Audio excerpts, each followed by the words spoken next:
Record to iCloud. 3, 2, 1. Hello, everybody. Welcome to Copabe Play Ball. Another great episode, and want to thank all of you joining us. It is going to be a great show. And get this, we are heading to the beautiful island of Aruba.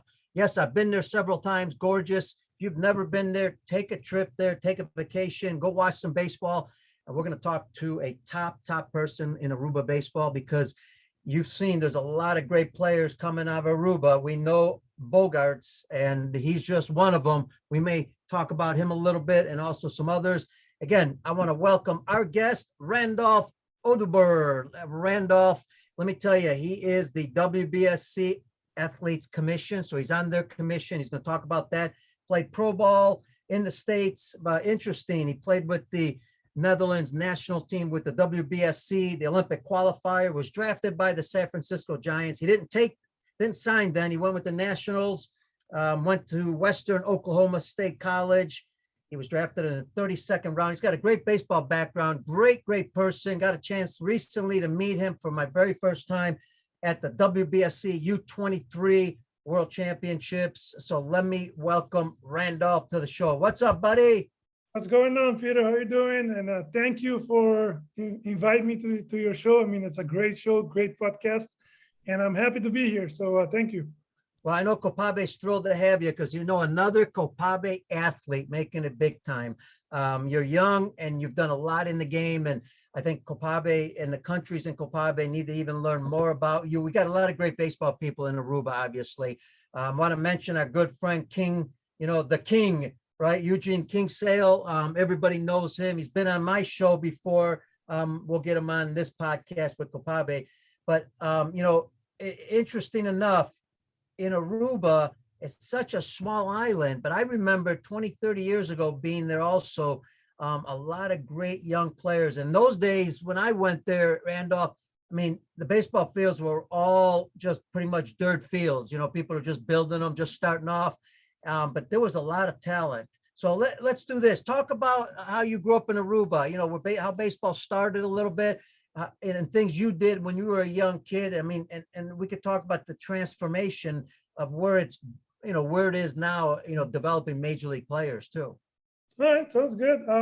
Let's start. I mean, I was born and raised in Aruba. And since I was, I think, 4 years old, little guy, little boy, jumping everywhere. Parents decided to put me into baseball. And unfortunately, I mean, that's the only sport I ever played. I tried football. I didn't really like it. Soccer, we call it football here, which is soccer. And I didn't really like it. So I stuck with baseball. And I mean, I played baseball my whole life. And growing up, like you said, Peter, our fields were dirt. And so, you learn how to catch ground balls on the dirt with the balls bouncing everywhere. So it was fun. So that's what helps us being good fielders and all that. Right now, of course, you have a couple of turf fields down here in Aruba, which makes it better. But let's go back into my early career. I played in Aruba, went to school in Aruba till I was 18. Before that, I did different tryouts, but I never really clicked to get to sign. And I knew I had a good potential to sign, but the offer wasn't there. So, and my parents always pushed me, we want you to finish your high school. Finish your high school. After you get done with high school, hey, you're free to decide what you want to do. So, I want to finish my high school. And I knew my parents always told me, hey, your education is really important. You never know, baseball whatever can happen one day. And if you have your education, you're in the safe side. So, I finished my high school and I didn't really get a good deal to sign with. I remember doing different tryouts, different teams, but the deal wasn't there. So I was glad that I got a college. I went to tryouts in Curacao. I remember I went to tryouts in Curacao, and then I got a good offer to go to Western Oklahoma State College. And going to Oklahoma it was a big step for me at that time. I bet. I didn't know where Oklahoma even was. Coming from Aruba, and I'm used to beaches, used to warm weather the year around. But I had a mission, I had a goal. And my goal was go play baseball, go finish my education, and I wanted to sign professional. I want to be like Andrew Jones back then, or Gene King Seal, I want to be like them. And when I got to the college, I was like, oh, this is not a college that you see on TV. You big college, big dorms, big fields. No, it was a small town in Altus, Oklahoma. And I'm telling you, one of the best programs I ever been. It was great. And everything was right there, walking distance to everywhere. And the coach is, until today, is like a dad to me. And we were together with Andrelton Simmons, went to that school too. And, we grew up together at that college. And it was great experience. Again, coming from Aruba, I had to deal with the weather. That was one of the toughest things for me, the cold weather and the snow. And, today rains, tomorrow is hot. I had to get used of that weather. Oh, yeah. But it was fun. It was fun, though. And for sure, after the first year, I got drafted with the Giants. And it was, I think, 40-something round. And again, it wasn't the deal I really wanted. And I decided to go back to the second year to college, and then got signed again. I was grateful to get drafted again, and with the Washington Nationals, and I did sign with OSU, Oklahoma State University. I had a full ride with them, but I decided to go play pro ball after that. So. All right, folks that are joining us on Facebook, if you have any questions, listen, Randolph got a great baseball background, and we're talking to him about Aruba baseball, born in Aruba. And Randolph, interesting, you always learn something. That's why I love these podcasts, because, you listen to the guests, even though we've talked in Mexico quite a bit, you listen to the guests and they always bring up something interesting. One, didn't know that Simmons played with you over there at the college. We're seeing now Simmons in the big leagues. He's a free agent, a great shortstop, great outfield. I mean, this guy could play everywhere, great personality like you. I've noticed a lot of players, actually people in the Caribbeans and Latin America, they got some great personalities, always smiling, always, having fun with the game. Well, one thing I want our audience to know is when you were a young kid playing in Aruba, you were talking about, the fields were not that great. At that time, did you guys play a lot of games, and how have things changed when you were a kid then compared to now? We know the fields have changed because obviously you upgraded a lot of the fields, but what else has changed for young kids there? Because I want to figure out some of the things that happened back then and now, and why islands like, Aruba are developing some very good athletes, not just at the big league level, but college, high school, coming to the States. There's quite a few players. Why do you think that's happening, right now? I think back then, like when I was young and before that, one of the big part of now was the facilities.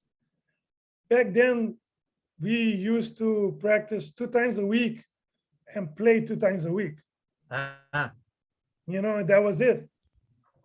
Back then, we didn't have any cages or machine or, those little equipments that you can practice more. We didn't have like a lot of ground balls where you go practice maybe an hour or two on Tuesday and Thursday, and then you play Saturday, Sunday, and you're done. Yeah. And the extra work is like at home with a tennis ball, hitting the ball to the wall, catching ground balls, throwing. That was what I did. Yeah. And the guys I know back then did the same thing, because we didn't have like a baseball cage. Did you guys go out? did you guys go out and play on your own like we used to when we were kids here in Yes. the States? Yeah, we play a lot on the street or play, go early to the field and, play on ourselves. And now we have more facilities, more cages that the guys can work out from Monday till Sunday, and you have more things going. And back then it wasn't like that, but I think back then we were hungry. We wanted to get there, and being hungry, we make us go outside and go do something, figure Yep. something else, figure something to do with what we have. Maybe if we don't have a ball, we'll make something up. Doesn't matter. We'll make something up. So I think that was a good thing about back then. Yep. And now you have more equipments, more coaches, more experienced coaches as well. More guys that been through the game, and now they're giving back, like Eugene Kinsale, Yeah. been through the league. He's been playing the big leagues, and now he's giving back to the community. Back then we didn't have much of that. And like me myself, when I went to college, I didn't have someone to tell me what to expect at the college. Yeah. Now you do. Now I'm the one giving advices. Yeah. Hey, make sure you have this, make sure you do that, or the way they have to think. Back then I didn't have that.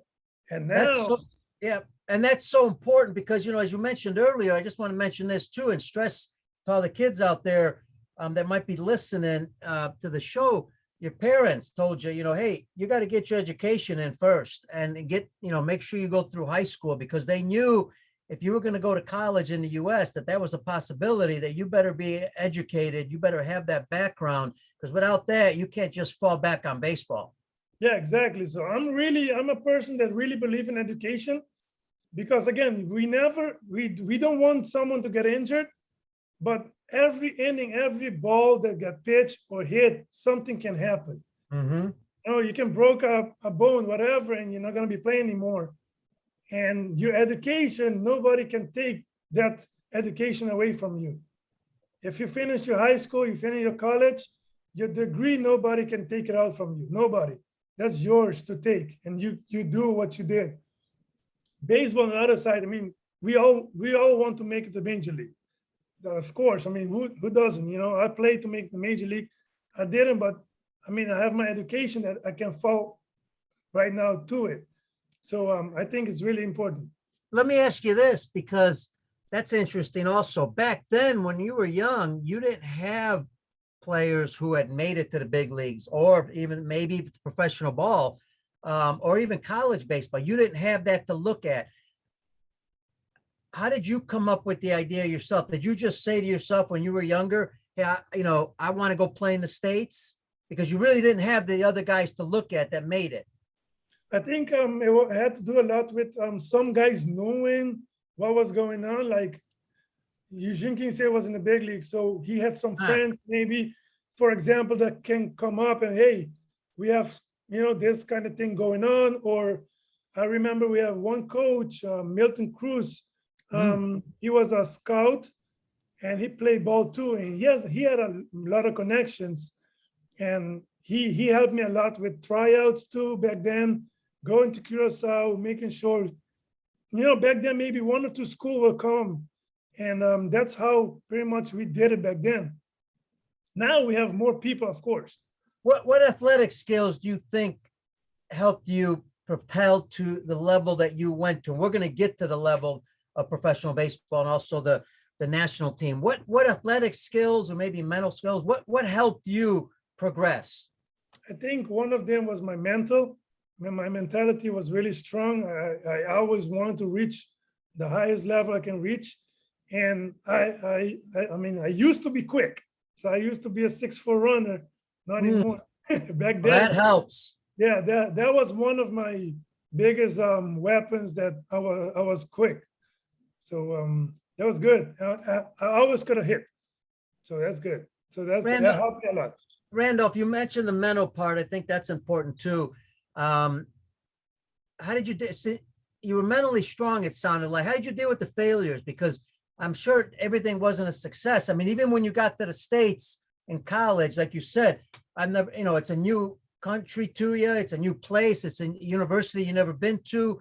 You didn't know anybody. I mean, how did you deal with that mental part to kind of deal with the failure aspect sometimes? I think it started in Aruba. Before even going to the state, I already started where I want to be, what I want to achieve in life and all that. So I knew I want to go to the state. And if I go to the state, doesn't matter where I go, what college I do go, I'm going to give 110%. If I don't make it to the major league, I know I'm going to make it in life or education wise. I know I'm going to finish my school. And going to Oklahoma, it wasn't like the best place, because it was different from Aruba, and I couldn't make the decision, I don't want to be here. I'm going to go back. But then what's my goal? Where I want to be and what I have to do to get there. And I think that helped a lot, to having the right people in my life to help, to guide me going through every situation, because I've been through a lot. I've been through a lot of injuries, going up and then hit the injury and hit me back. I had to stand up again. Sure. So, and I've been through a lot of injuries. And until today, I think, and I believe that's one of the main reasons I didn't make it to the big leagues. It was, a lot of injuries, but I feel like, all those things happened that today I can be able to give back to how I as a person deal with all those situations. Well, what's amazing is, okay, you didn't make it to the big leagues, but man, I mean, to a lot of young kids in Aruba, you are a big league guy. I mean, think about, one, you played for the national team, the World Baseball Classic. I mean, they'll talk about a lot of big leaguers there. I remember seeing the Netherlands team, I mean, loaded with big league players, managed by Hensley Newlands, a big league, by the way, should be a big league manager, in my opinion. But, explain to our audience, because what's interesting is you're in Aruba, but you play for the Netherlands national team. So explain to our audience how that works, because there may be some people out there that really don't, they don't know the system. Explain how that works and what that experience was like for you when you first made the national team. Well, first of all, I mean, Aruba, you have Curacao, Bonaire, St. Eustatius, and Martin, I think a couple more, but we are all part of the Netherlands. So the Kingdom of the Netherlands. So all of us, we have Dutch passport. So we are available to play under the flag of the Netherlands. So that's how it came together that I can represent the Netherlands. When I was young, I did play for Aruba. Okay. But when I signed professional and all those big tournaments came up, I played for the Netherlands. So because we have Dutch passport, we are available to play for the Netherlands. And one of the reasons a lot of guys go to colleges in the Netherlands, they go to university in the Netherlands, right? Because are there universities in Aruba? There right now there is, but I mean, of course, it's better to go to the Netherlands where, bigger universities, much more options, depending what degree you want to go to, what you want to study. And it's a good experience for you as a student to go and live on yourself and learn how to, take care of yourself beside just studying. So having a new experience in life. And what's interesting too is another thing that's a life experience that's going to help you tremendously, help a lot of young people in Aruba, is you're multilingual. I mean, not only English, but talk about other languages. Yeah, we speak, our Papiamento is our nature language. That's a mixture of like Spanish, Dutch, English, a little French. And we speak Spanish, we speak Dutch, and English. Our school system are in Dutch. So everything is in Dutch. And beside that, you have your English classes, you have your Spanish classes. Now you do have Papiamento classes too, but Papiamento we speak on the street or at home. Folks, we're going to talk to Randolph about it. Not only has he propelled in baseball, because he's played in independent ball with the Lincoln Salt Dogs, Fargo Red Hawks, which I know well because I was in the Northern League when they were there. Bologna, Italy, but also serves on, we're going to talk about this towards the end, serves on a WBSC Athletes Commission. So, I mean, highly regarded in the WBSC, the World Baseball Softball Confederation, which is the governing body of the sport worldwide. And COPABE is the governing body in Latin America, North, Central, South America, and the Caribbean. So, I mean, obviously going to a high level. Before we get to all that, Randolph, because there's a lot of interesting things here. You now make the national team, right? I mean, I think you made it as a younger player, or did you make it only as an older player? No, as a younger, not younger, but 2013 was the classic, right? Baseball classic. Yes. I think that was my first time making the team, 2013. Talk about that experience, because here you have 2013. Who's the manager? Some of the players. I know you were a very good player, but that could also be a little intimidating with some of those guys that were involved, with the team. Yes, I mean, when I'm going to go back for a little bit. In college, I already got to know that Netherlands is playing tournaments and this and that. The Olympic, they went to the Olympics, the baseball classic in 2006, I think. So I already knew, hey, I want to make it too. That's another option, And I went to college, signed professionals. And I think 2011, there was a World Cup in Panama. Mhm. And the Netherlands won it. And I was supposed to go to that tournament, but I got injured. I got injured that year when I was with Washington. So Washington told me, hey, you know what? We're not going to let you go. We prefer to keep it safe. And you have a full off season to recover. I was mad. I was pissed off. I want to play. Sure. But today I can see, okay, I can understand the decisions. And then we had 2013, I got invited to the camp.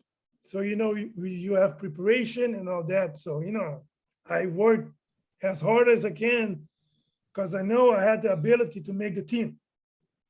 And then, thank God I made it. And Bam Bam Meulens was the manager. And you had Simmons, you had Sander Bogart, you had Jonathan Scope, Coco Valentin, you name it, and we had a good team. And I was there young. I was 23rd, I think, years old. So I was really young, and I made a team. I mean, it was one of the pretty much the first tournament that I played that with thousands of fans. So you can imagine the nerve was like up here. Where was that held? Sorry, it started in Japan or Taiwan, something like that. Right. Either one of those countries, Korea, Taiwan, Japan. But I mean, the experience behind that, oh, wow. Make it a major league is one thing. Make it to play in the baseball classic, side to side with top athletes that are in the major leagues, are like playing in the major leagues, and having that experience for me was a blessing. And being able to play in 2013 and 2017 baseball classic was like, it was great. It was great having and being able to be in the Netherlands team. What were some of the takeaways? I mean, when you're dealing with guys like Hensley Meulens, which is an outstanding manager, outstanding individual, what a role model. When you go through all these players, whether it be Bogart, Scope, Simmons, I mean, we're talking about at one time, you guys had 5 shortstops playing in the starting lineup. One was in center, you had second, third, and short. Those were all shortstops. I mean, guys that played in the big leagues. What were some of the things you learned from them as a player? As a player, I remember Andrew Jones was on the team too. Yeah. It was like, I was Hall like, of Famer. I'm playing with Andrew Jones. There's someone that I used to watch on TV, and now I'm side to side to him. And I think he's one of the guys that I ask a lot of questions, especially in the outfield, since I am an outfielder. And the way he thinks, how he prepared himself before and during the game, and same as the other guys, Simmons and all those guys, how they think. The game is mental. how do you prepare yourself mentally and getting to know the game, getting to know the players who you're facing, where to play, how to prepare yourself mentally. And I think that's one of the most important thing that I learned is like, how do you prepare yourself? It's not just go to the field and play. There's a lot behind it. And the way you prepare yourself is really important. Knowing, again, knowing who you're playing with and where you have to play and all those little things that are really important. What takeaways? It's amazing. You take all this experience of yours. Now we're going to talk about this, folks. We're going to talk about what Randolph's doing in Aruba with baseball there, with his foundation, because be able to take all these experiences and give them to young people, like some of these guys did with you, is really giving back to the game. But before we do, I want to tell you about Andrew Jones. Interesting, with the World Baseball Classic, I was working as a technical commissioner, and he was on the field, and we were in Tokyo, if I remember right. He was on the field. He was walking the field. It was AstroTurf. He was checking the turf out, right? And he didn't really know me. I mean, because of Hensley, he introduced me to him. He was really nice, and he was looking at the turf, and he said to me, "See that right there? That's going to be a problem during the game. We got to make sure, because that could take a bad hop, right?" Yes. So, okay. So I said, well, yeah, really, that's interesting. There was nothing really bad. It was just he knew how the turf was laid out. During the game, I'm sitting pretty close to the Netherlands dugout, and I thought this was very interesting. Well, what happens is, I don't remember the inning, there's a ground ball, and it does take a tricky hop. He turned around, he looked at me, and he winked, like, say, I told you so. Yeah. That's how detailed that gentleman was. This guy's a Hall of Famer, but he wasn't just a player. He understood the game really well.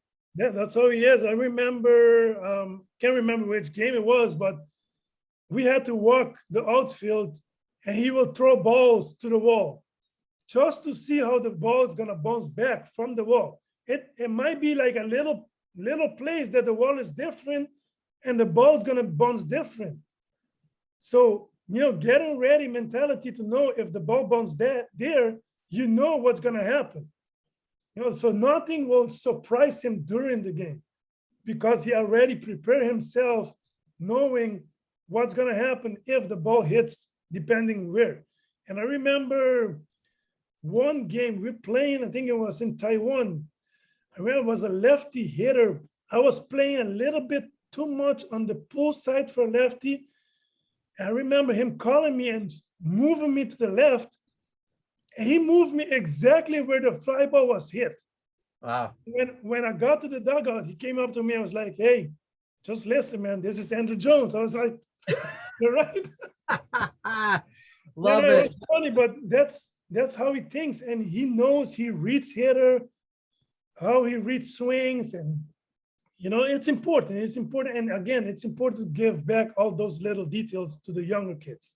Absolutely. Hey, listen, take us through now, because I think this is interesting. You took us through your college, when you first initially got there, and now you started playing in Oklahoma, Western Oklahoma State College. But take us now when you were drafted, because, that's another experience. All of a sudden you're drafted, and now you've signed, and you've got to go, with the Nationals, you go into spring training. Talk about that experience for the first time. What was that like? I mean, getting drafted was an honor. I mean, it's not easy, especially like coming from Aruba. You have to prove yourself. Nobody knows you. The scouts maybe don't know you. You don't have like a track record that from high school they can track you and see how you progress. You don't have that. We go there and you have to prove yourself right away who you are. Mm-hmm. And being able to getting drafted first and second year for me was an honor. And getting drafted, going to Washington, it was a dream come true. You work all those years to make it.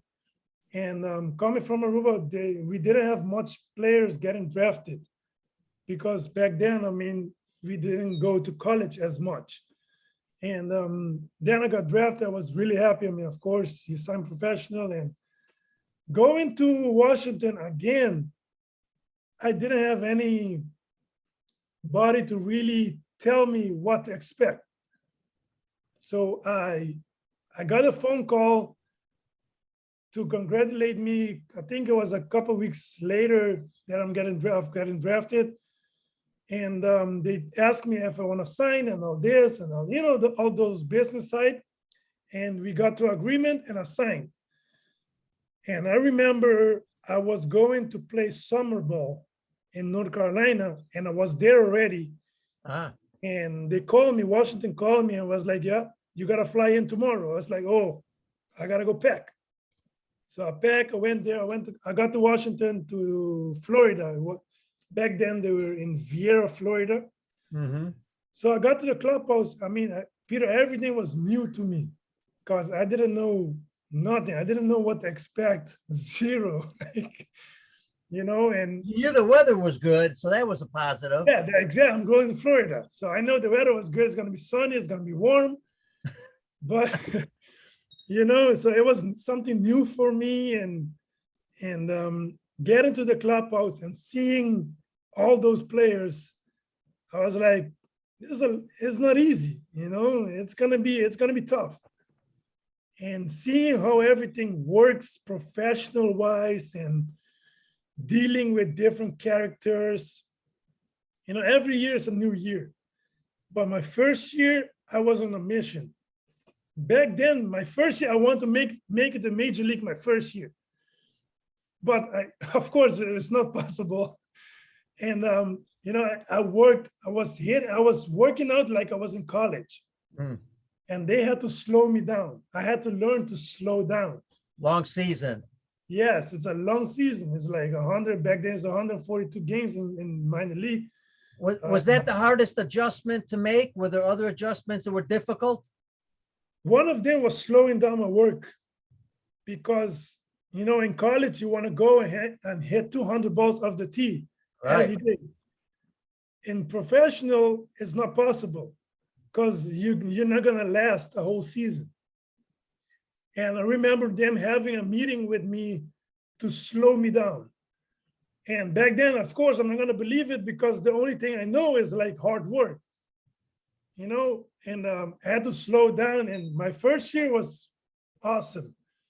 I played GCL, hit 350 something, and I got moved up to low A. And the last couple of weeks in low A, I couldn't swing a bat. I was tired. It was a long year for me already, playing college, getting drafted, go play rookie, and go play low A. So the last couple of weeks, I was pretty tired. And I struggled my couple of weeks, but that year was great. So getting used from college going to professional was a great experience. Again, something new. And then we went to Aruba and get ready for the next year. Man, you have so much experience. It's interesting because, like you said, you go back to Aruba working with young kids, and all of a sudden you've got kids going to high school or college, pro. You can really help them prepare so well, because that is a tough adjustment for anybody that's coming from another country, going to the US. Luckily, you spoke English. Luckily, you speak Spanish. You got a lot of different languages that you speak. Folks, just so you know, if you're on Facebook Live or if you're on YouTube, I may be looking down. I'm not being rude because I was taught real well by my parents. When you're talking to somebody, make sure you always look at them. It's a very important thing to me. But I do look down on a Facebook page because we have some questions. And folks, all you have to do, I know there's people that want to ask some questions, just type them in the comments section, the questions, and I will ask Randolph those questions. Hey, Randolph, I want to talk a little bit about your experience with the WBSC, because I think it's a great honor for a young man. I call you young because of my age, but for a young man with your experience to be on the Athletes Commission. Talk about how that came about and the importance of this commission that was developed by the WBSC. I mean, it's funny how it all started. I can't remember when it was. Maybe it was 2018. I was playing indie ball. I was with the Lincoln Salt Dogs. And, we are on the national team too, Netherlands and all that. And we received an email and saying that WSC is looking for athletes representative and all this. But at first, I didn't really care. I was like, I'm playing baseball. Why do I want to be representative if I'm playing baseball? And I remember they were sending emails reminding us, hey, if you're interested, please fill out this form, send this email, you got to make a letter. So I was like, I asked my sister, I was like, hey, can you make me a letter saying this, like why I want to do this? Just a letter. And I decided, I'm going to send it in. And I was playing indie ball. I mean, I didn't really care anymore. And then I received a mail or a phone call. I was like, hey, from the Netherlands, hey, you made it. They choose you to be the athlete's representative. I was like, okay, great. I was like, so Nice. what do I do? Yeah, what do I have to do now? I don't know, because I'm still playing, and then WSC contacted me. I think it was 2019, they chose me, and we had that conference in Japan. It was 2019 or 2018. One of those years that it was Premier 12. Yes. I didn't go because I was injured. I didn't go. And we had a conference, big WSC conference, and that was my first one. First conference as an athlete representative, and it's full voluntary. And one of the questions I get is like, hey, they don't pay you. I was like, you know what? It's not about being paid for me. It's about the connections you get with those people and getting to travel the world doing what I love. Sometimes you gotta give to get some. Absolutely. And I really believe in that. And having this opportunity to meeting people and being able to represent athletes is a great honor for me. And how it started and where I am right now, I can't complain. What's the main goal of the Athletes Commission? Yeah, our main goal is represent athletes, making sure they are well treated while they are at a tournament. If something happened to a player, they can contact me directly. If they're not comfortable contacting maybe the manager or someone else in the WSC, they can contact me directly, and I can make sure this issue go to the board so they know what is going on. And I can press, hey, let's do this better, or we have an issue with a player and let's make sure we take care of it. And folks, we're going to put on the Copabe Play Ball podcast website, we will put Randolph's information, his email there, so you can contact him. Hey, listen, I got to ask you this. I got a question that I'm going to ask from the audience on Facebook in a minute. But I got to ask you this one, because you mentioned injuries about 1 million times. So since you mentioned it 1 million times, this is good for the young players out there and coaches. Yes. One, you talk about the mental part. You dealt with the injuries because, mentally you were pretty good and pretty strong, and you had a goal in mind, so you persevered. But let's talk about what could you have done better to prevent some of these injuries, and what advice you might have with young players, because, I understand injuries could happen, but we're trying to prevent them. So sometimes we have to do some work to prevent them. A lot of times what happens, Randolph, this, somebody gets hurt, an example, Tommy John surgery, right? They get hurt. Now they got to work really hard for a year. Really hard to come back. They could have put that work a lot sooner and maybe reduce the ability of getting an injury. So talk about that, how you handled it. Well, the way I handle it, it wasn't easy. Going back to my injuries, I'm gonna just be quick on that. Pulled my hamstring like 5 times. Wow. I had hamate surgery. I broke the bone right in the hand. I broke it, so I had the surgery. I broke my ankle. I had to do I think my groin once. So, but mostly it was my hamstrings. So I really had problems with hamstrings. And then one of the important thing is listen to your body. Listen what your body tells you. And I feel back then I was afraid of telling coaches if I was hurting, because one thing is like if you're hurting, one thing is sore. And back then, coaches like, no, if you're hurting, you gotta push through it. Hmm. I understand the part of, you gotta push as hard as you can, but again, you have the difference between pain and sore.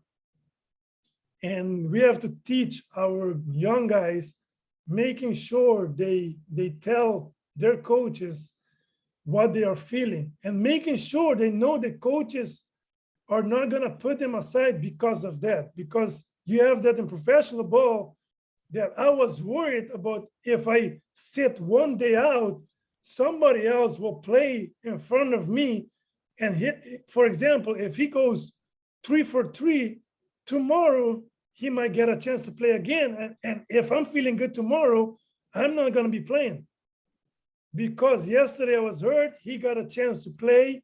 He played better, and he got a chance to play again. Mm-hmm. And you have all those things in mind that you want to push through it. And then sometimes it's better to sit maybe 3 days instead of sitting 4 months.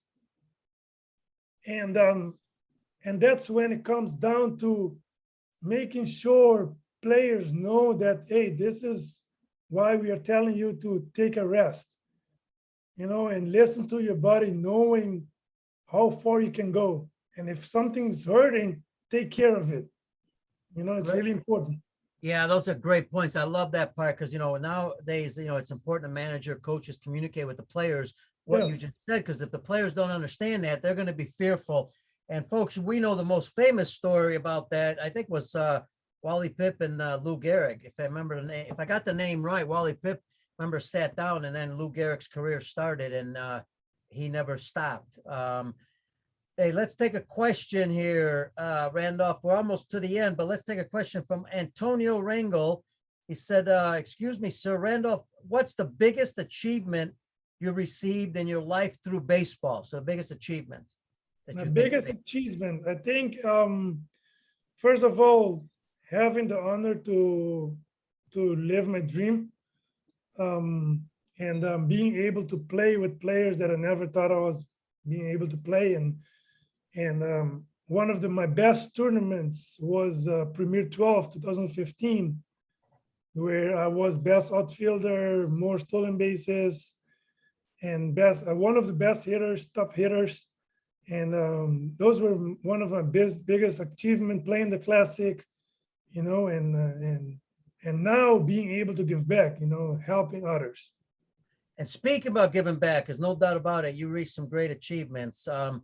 Speaking about giving back, you started a foundation, the Thrive Foundation in Aruba. And folks, we're going to put that information up because you can help with the Thrive Foundation. Randolph, tell us about why you started a foundation, what it's all about. Well, the reason why I started, I always wanted to give back. I always wanted to give back to my community of Aruba, knowing what their needs is. And I always want to give back in sport and education. For me too, they are big part of Aruba is our education and sports. And I want to make sure to help athletes and non-athletes in education to succeed and make their dream come true. And we currently are working on representing players or helping players go into the States. Right now, we have one player who we sent this year.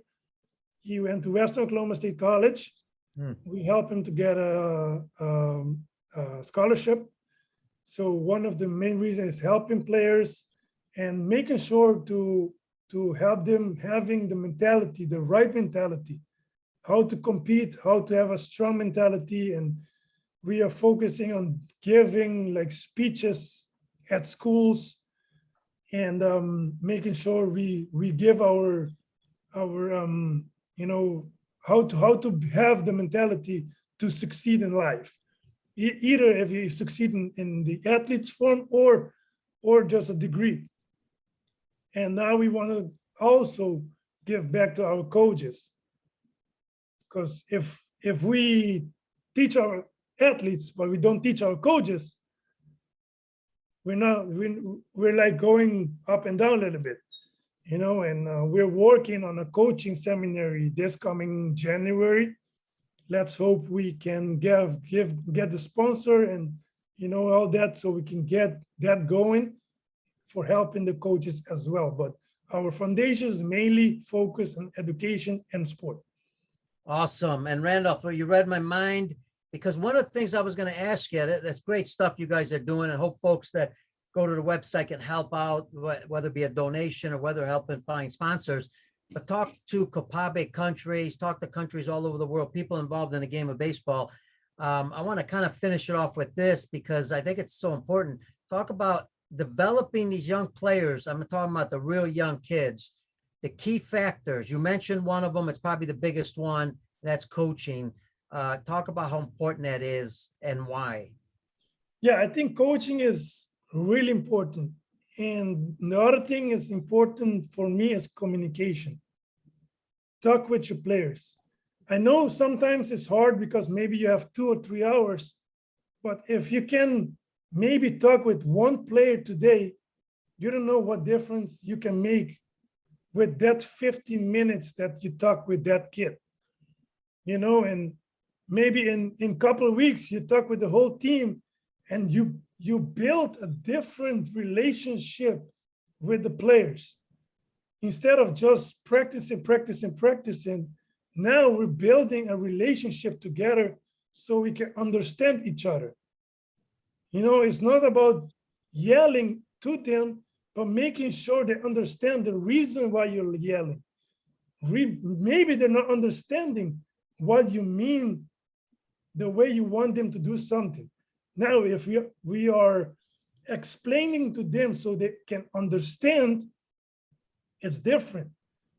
Because maybe we are yelling in some words that they do not understand. So we gotta speak their language. If we can speak their language so they can understand, now we're building a relationship which can help us go into the field and making sure and helping them to play better. Because now they understand why they're doing something.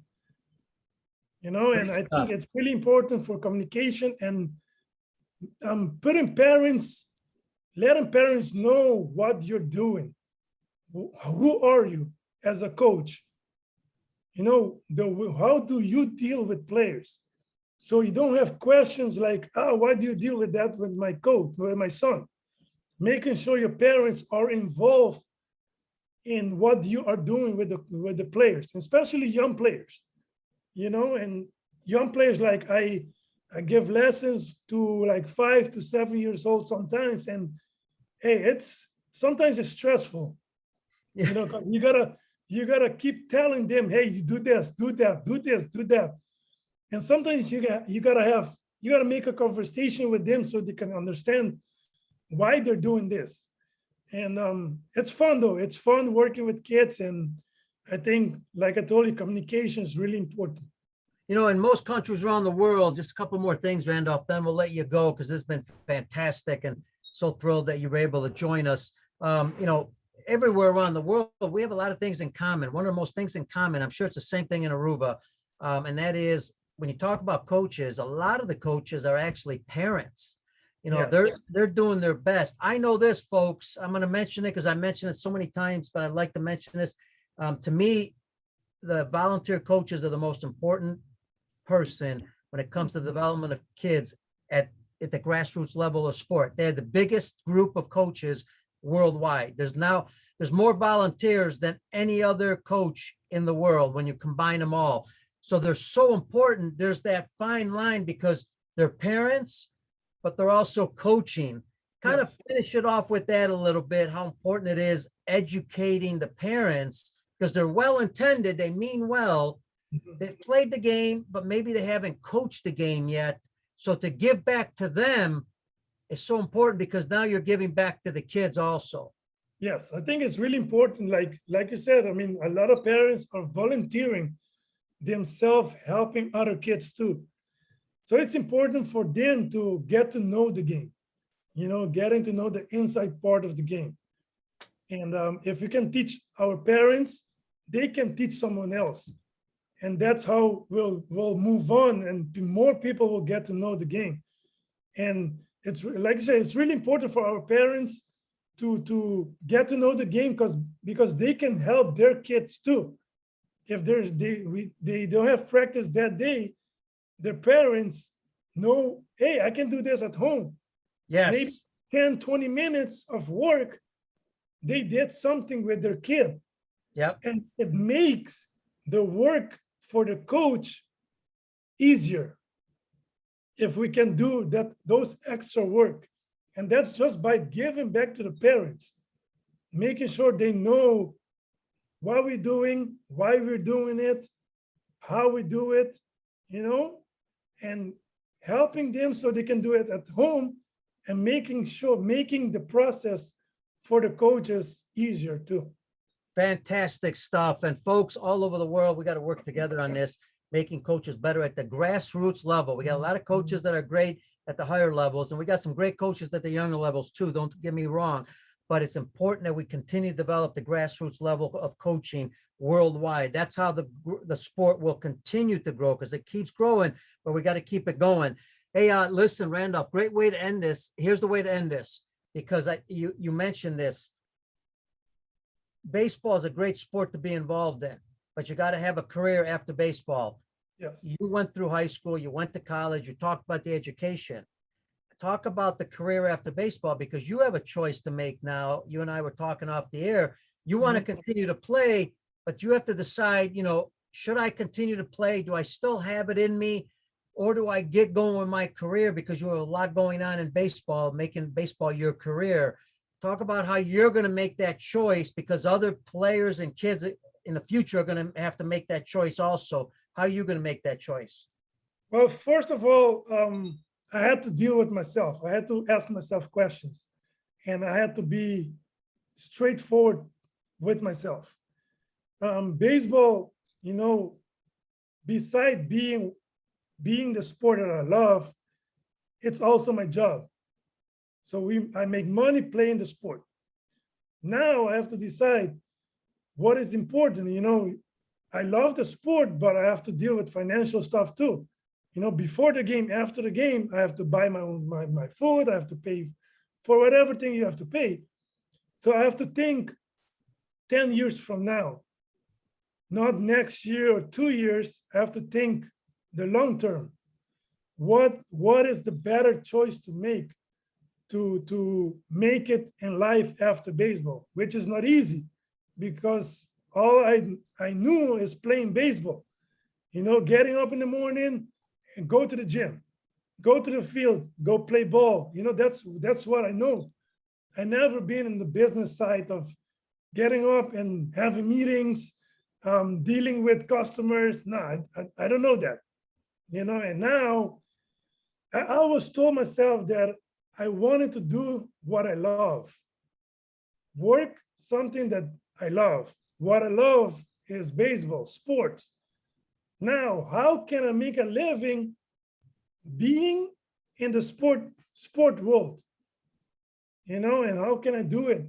And first, I was like, sometimes, like I told Peter earlier, I have to give back sometimes. Foundation was just a part of it. Foundation, I don't make money doing the foundation thing, but I'm building a process, like I'm doing step by step. I believe in baby steps. Everything I do is like step by step. I don't like rushing, and starting foundation. And now we have Dream Glove Company, which is a company in the state. We are partners. And that's a company where we customize glove. Again, I'm going back into the baseball business. Yeah. You know what I mean? So we customize glove, we customize batting glove, uniforms, bags, whatever. And I'm doing something that I love. like people come to me. I was like, hey, can I customize the glove? Can you help me? I was like, of course, because I'm doing something that I love. And I'm being in the sport. Sometimes it's hard because not everyone can answer the question of what do I love? What do I want to be? How do I get there? And you have to make your steps. You have to work. You gotta write a lot.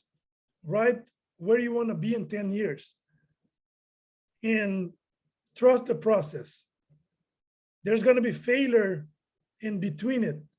But again, you gotta remember where you want to be in 10 years.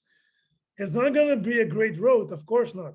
But for me, that's how I do it. I go baby steps, getting my mentality ready for failure, make sure I'm strong. If it happens, I'm ready, but having my focus towards where I want to be. So that's really important. Folks, that is great stuff. And that's why I love the program, the Thrive Foundation that you started in Aruba. I think you're going to really start to develop even more players for the game of baseball, but also for the game of life. What's great about baseball, it teaches you life skills. We talk about leadership, you talk about failure. You combine that with university education, your basic skills of learning how to read, write, and everything else. You got communication. Baseball teaches us so much. So I think you're on the right path, my friend. I know you're going to make a decision soon if you're going to play or not. I know you'll make the right decision.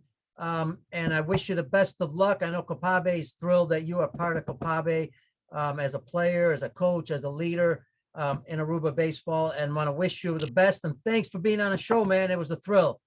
Hey, thank you very much, Peter. I mean, I know for sure this is not going to be the last time. No. We're gonna come back, and we have a lot to talk. And I'm happy. I love to give back. And any question, anything you need, just let me know, and we'll do it. So thank you for the opportunity, and we'll keep in touch. Oh, by the way, I will let you know the Thrive Foundation information as well. Yes, fantastic. We'll put that on the show notes for the Copabe Play Ball podcast. Thank you to Randolph. Fantastic show.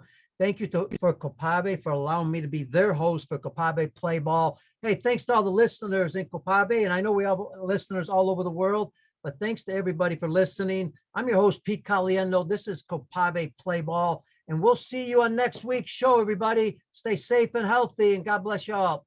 Bye, everybody. Take care, everybody.